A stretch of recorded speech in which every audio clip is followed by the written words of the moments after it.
औज़ुबिल्लाहिमिनश्शैतानिर्रजीम बिस्मिल्लाहिर्रहमानिर्रहीम। अस्सलाम वालेकुम। आप देख रहे हैं उर्दू एस्ट्रोलॉजी और मैं हूँ एस्ट्रोलॉजर अलमास यूनुस। आज की वीडियो में हम लोग कुछ बहुत ही अहम और बहुत डिफरेंट पॉइंट्स पर बात करेंगे। कुछ वीडियो मेरी पिछली वीडियो के साथ मुंसलिक होगी जिसमें सैटर्न मार्स के ट्रांजिट के बारे में आपके साथ प्रेडिक्शन शेयर कर चुकी हूँ। उसको थोड़ा सा हम मजीद आगे लेके जाएंगे और कुछ बातें होंगी अपकमिंग ट्रांजिट की जो कि मरकरी का है। मरकरी पाइसिस साइन में ट्रांजिट करने वाला है और उसके ट्रांजिट पर कुछ बात होगी। और आने वाली वीडियो में बाकी ज़ायचा पाकिस्तान पर और तमाम बरूज पर उसके असरात को अलहदा से शेयर करूंगी। लेकिन अब मेन मकसद ईरान, इसराइल और अमेरिका के दरमियान जारी जंग का है, तो उसके बारे में हम पहले बात करेंगे। सबसे पहले तो आप लोगों के साथ आज से मैं आप लोगों के साथ एक प्रेडिक्शन शेयर करती आ रही हूँ कि जुपिटर की ट्राइन में प्लैनेट्स गए हुए हैं 7 अप्रैल तक। मुझे लगता है कि सीज फायर के चांसेस हैं।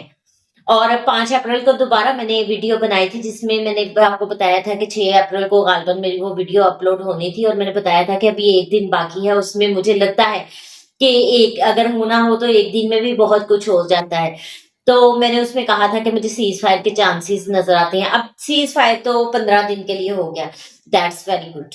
लेकिन जिस तरह से मैं चाह रही थी, मेरी दुआ थी कि ये एक मुकम्मल तौर पर जंग थम जाए, मुकम्मल तौर पर नहीं थमी है। ये कुछ वक्त के लिए रुकी है। ठीक है, सीज फायर क्या है, 15 दिन का अल्टीमेट दिया गया है। उस पर भी हम तफसील से बात करेंगे कि अपकमिंग इसका रिजल्ट क्या नजर आता है और आप लोगों को आपके जायचास के मुताबिक बताऊंगी कि अब आप लोगों को कौन सी स्ट्रैटेजी को फॉलो करना चाहिए, कौन सा अमल आपके लिए बेहतर है। इससे पहले कि मैं अपनी वीडियो का आगाज करूं, जो लोग मेरे चैनल पर न्यू है सबसे पहले चैनल को सब्सक्राइब कर लें, बेल आइकन को प्रेस कर दें ताकि मेरी आने वाली वीडियोस के नोटिफिकेशन आप लोगों को रिसीव हो सके। और अगर आप लोग भी अपना जायचा पैदाइश बनाना चाहते हैं, आपको किसी भी किस्म का कोई इशू है, घरेलू टेंशन है या कोई भी कोर्ट केस चल रहा है, प्रॉपर्टी का मैटर है, किसी भी किस्म का मैटर है, तो आप लोग फौरी तौर पे मेरे से राब्ता करें। बहुत ही मुनासिब सी फीस के साथ मुकम्मल रहनुमाई दी जाती है। तो बढ़ते हैं अपनी वीडियो की तरफ। सबसे पहले आप लोगों के साथ मैंने एक बात शेयर की थी। मार्च में मैंने आप लोगों को वीडियो दी है जिसमें मैंने आपको बड़ी तफसील से बताया है कि इस वक्त प्लैनेटरी ट्रांजिट इस तरह का बना हुआ है कि 7 अप्रैल तक अगर सीज फायर हो जाता है तो बहुत अच्छा है। अदरवाइज ये मुझे वर्ल्ड वार 3 की तरफ जाती जंग दिखाई देती है। 7 से 8 अप्रैल की दरमियानी शब में सीज फायर तो हो गया, लेकिन ये वक्ती है, 15 दिन की जंग बंदी हुई है। इसके बाद मैंने आपको 5 अप्रैल को एक वीडियो दी है, गालबन 6 अप्रैल को वो अपलोड हुई थी जिसमें मैंने बताया था कि मार्स का ट्रांजिट होने वाला है पाइसिस साइन में, जहां पर ऑलरेडी सैटर्न बैठा है। सैटर्न एक्ट है, मार्स अग्रेशन है और यहाँ पर मुझे एक एक्शन प्ले दिखाई देता है। अब मैंने ये कहा था कि दुआ कर रहे हैं अल्लाह ताला से कि सीज फायर हो जाए। अगर ये सीज फायर हो गया तो बहुत अच्छा, अदरवाइज 11 मई तक हालात बहुत क्रिटिकल रहेंगे। अब सीज फायर हो चुका है, अल्हम्दुलिल्लाह 15 दिन का सीज फायर हुआ। दुआ है कि ये चीजें अब ऐसे ही थमी रहे। लेकिन अगर मैं प्लेनेटरी पोजीशन को या प्लेनेटरी लैंग्वेज को डिकोड करती हूँ ना, तो मुझे कोई और ही कहानी देखने को मिलती है जो आप लोगों के साथ अब मैं शेयर करने वाली हूँ। सबसे पहले एक बात ज़हन में रखें कि 11 अप्रैल को मरकरी का ट्रांजिट होने वाला है पाइसिस साइन में और ये 29 अप्रैल तक रहेगा। 11 अप्रैल से 29 अप्रैल तक मरकरी ट्रांजिट कर जाएगा पाइसिस साइन में, जहां पर ऑलरेडी सैटर्न बैठा है, जहां पर मार्स बैठा है। अब इसकी अगर हम स्पीड देखें ना, तो ये मरकरी बड़ी तेज गतियों के साथ ये अपना पीरियड कवर कर रहा है, यानी कि मरकरी की स्पीड फास्ट है। दूसरी तरफ अगर हम देखते हैं जुपिटर को, तो जुपिटर की भी स्पीड बहुत फास्ट है। अब होना तो ये चाहिए था कि ये जो चीज हो गई है वो थम जाए, लेकिन प्लैनेट्स कुछ और बता रहे हैं। जब प्लैनेट की स्पीड फास्ट होती है, सारे एस्ट्रोलॉजर हजरात देख रहे हैं वीडियोस को काफी ज्यादा, वो जानते हैं कि प्लैनेट इस पोजीशन में नहीं रहता कि वो अपना पूरा रिजल्ट दे सके। तो यहाँ पर अब मरकरी को देखा जाए, मरकरी कम्युनिकेशन है, मरकरी विजडम है, मरकरी डॉक्यूमेंटेशन है, मरकरी नेटवर्क सर्विस है, मरकरी बिजनेस है। ये सारी चीजें मरकरी से देखी जाती हैं, आपका नॉलेज, आपका विजडम, हर चीज। ठीक है। मरकरी एक तो जाके बैठ गया सैटर्न के साथ और दूसरा मार्स के साथ। थर्ड वो जाके बैठ गया पाइसिस साइन में, और पाइसिस साइन में मरकरी डेबिलिट कर जाता है। फिर वहां पर उसकी स्पीड एक्स्ट्रा फास्ट है। पहले तो डेबिलिटेशन में जाने की वजह से कमजोर हो गया, दूसरा उसकी स्पीड फास्ट होने की वजह से वो कमजोर हो गया। मरकरी जो है तकरीबन 28 से 29 दिन में एक घर क्रॉस करता है। इस वक्त आप देखें कि उसकी स्पीड इतनी फास्ट है कि वो 18 से 19 दिन में पूरा कवर कर रहा है ये हाउस। तो फिर उसकी स्पीड एक्स्ट्रा फास्ट यहाँ पर समझ आती है। अब आप लोगों को मेरी वीडियो याद है जो मैंने जनरल आसिम मुनीर साहब के पर दी थी, और मैंने आप लोगों को बताया था कि आईएमएफ की तरफ से मुझे लगता है सख्त शराइत आयद होने वाली हैं। वो प्रेडिक्शन भी आपने देख ली। आईएमएफ की सख्त शराइत का भी हमें सामना करना पड़ा, जिसकी वजह से पेट्रोल की प्राइसेस अप हुई। पेट्रोल पर जो लिवी वगैरह दी गई वो आईएमएफ की सजेशन से की गई। अब आप लोगों के साथ एक इम्पोर्टेंट पॉइंट शेयर करने वाली हूँ। सबसे पहले मैं आपको बता दूं कि जो मरकरी जो है ना वो वेजिटेबल्स और इन चीजों को भी डिनोट करता है, फूड आइटम्स को कुछ को डिनोट करता है। ठीक है, ऐसी चीजें जो हमें मतलब फ्रेश वेजिटेबल, चना, ये वो चीजें जो दालों में भी मिलती हैं, इनको कहीं ना कहीं मरकरी रूल करता है। इनका कनेक्शन जरूर होता है इनके साथ। बाकी अभी इसको आप लोग जनरल अवाम के लिए ये बात की है, बाकी एस्ट्रोलॉजर हजरात को पता है कि हर जो आइटम है उसको एक प्रॉपर प्लैनेट डिनोट करता है। अब मरकरी की यहाँ पर डेबिलिटेशन हो रही है। सैटर्न की इस वक्त मार्स के साथ होने की वजह से मजीद हाइपर एक्टिव हो गया, और मरकरी डेबिलिट किया हुआ है, यानी कि पाइसिस साइन फुली जो है अफ्लिक्टेड हो गया। वहां पर बैठा मार्स अपनी फर्स्ट रेस्पेक्ट सेकंड हाउस को दे रहा है।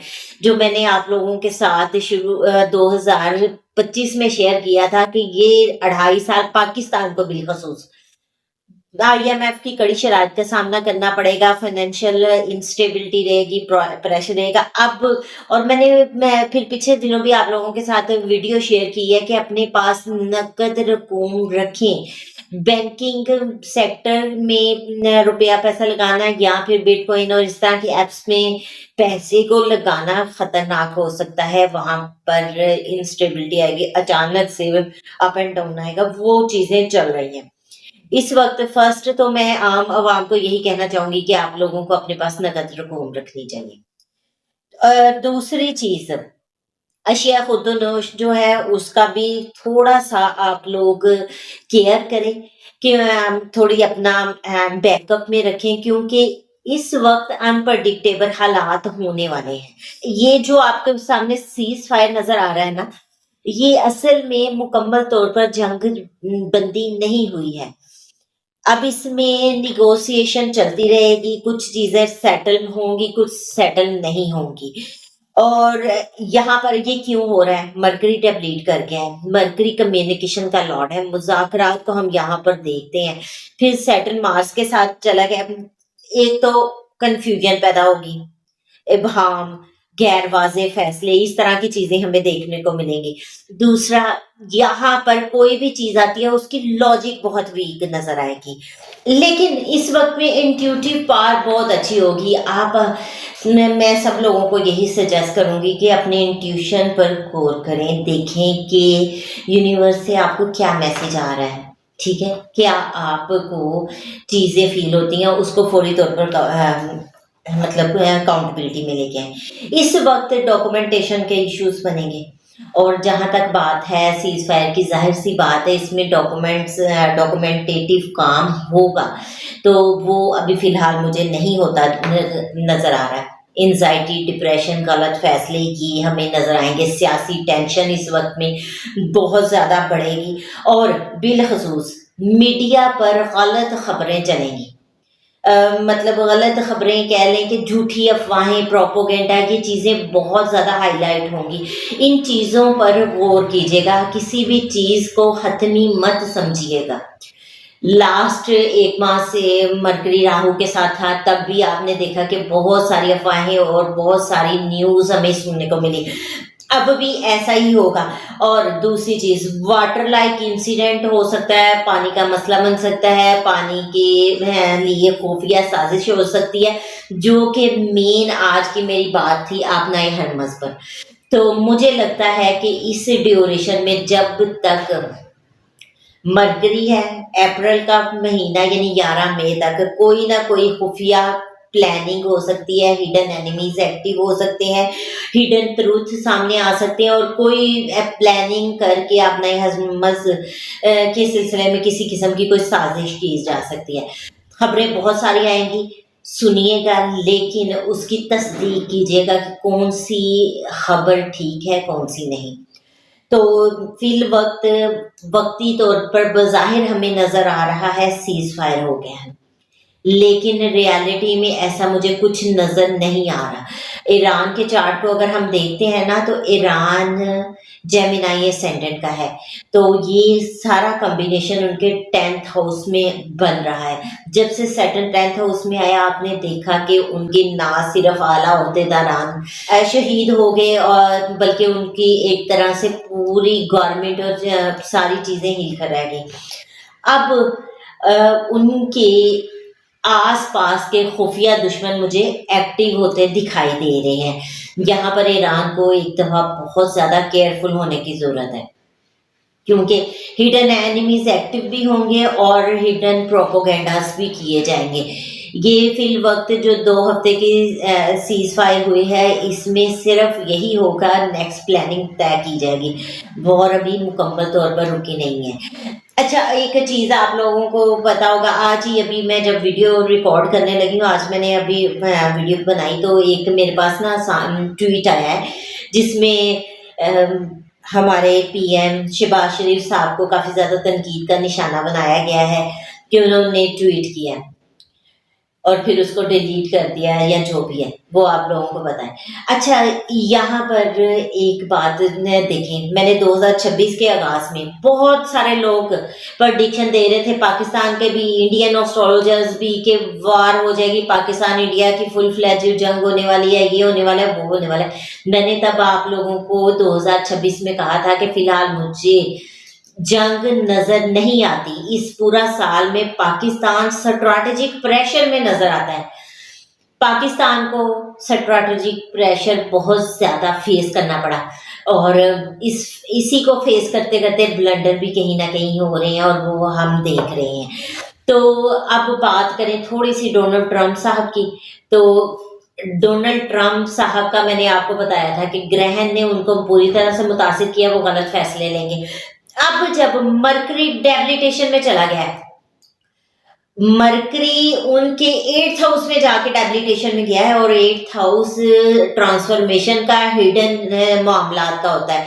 तो यहाँ पर हिडन कोई ना कोई ऐसा एक्शन लेंगे, क्योंकि मरकरी डेबिलिटेशन में है और मरकरी सैटर्न मार्स के साथ है, तो कोई वाइज डिसीजन मुझे नजर नहीं आता।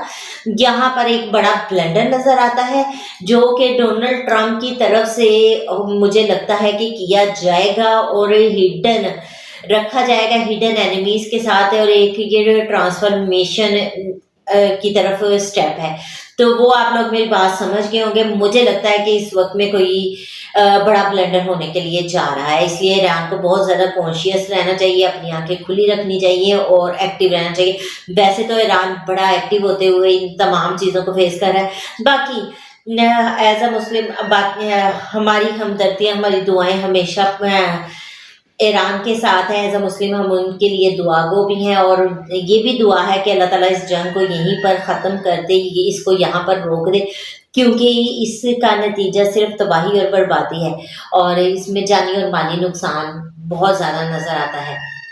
जानी नुकसान का कोई मुदावा नहीं कर सकता, माली नुकसान किसी ना किसी स्टेज पर जाकर कवर हो सक जाता है और किसी भी मुल्क की आवाम कभी ये नहीं चाहती कि किसी आम आवाम का नुकसान हो। इसलिए मैं भी दुआ गो हूँ, आप लोगों से भी रिक्वेस्ट है कि दुआ करें कि ये चीज़ें थमी रहें। वैसे मुझे प्लानिटरी ट्रांजिट बहुत फेवरेबल दिखाई नहीं देता है। और बाकी मेरे व्यूअर्स हमेशा मुझे मोटिवेट करते रहते हैं, मैसेजेस करते रहते हैं। आज भी मुझे एक मेरे बड़े एक्टिव व्यूअर हैं, उनका मैसेज आया, उन्होंने बताया कि सीज़ फायर हो गया। वैसे मुझे नहीं पता था, थैंक यू वेरी मच, आपने मुझे बताया। तो मैंने फिर उसको मज़ीद उसी पे सोचा कि इसको वीडियो को मुझे आगे लेकर जाना चाहिए, तो मैंने वीडियो बनाई। तो इसी तरह हौसला बढ़ाते रहा करें, चीज़ों के बारे में मुझे भी अपडेट कर दिया करें। बहुत शुक्रिया आप लोगों के अपडेट करने की वजह से मुझे और भी बहुत सारे पॉइंट समझ में आ जाते हैं कि अच्छा मुझे अब इनको इस चीज़ से भी अवेयर करना चाहिए। तो फिलहाल के लिए इतना ही। इस मुख्तसर सी वीडियो के साथ ही इजाज़त चाहूँगी। अपना और अपने प्यारों का बहुत सा ख्याल रखिएगा और मुझे भी दुआओं में याद रखिएगा। अल्लाह हाफिज़।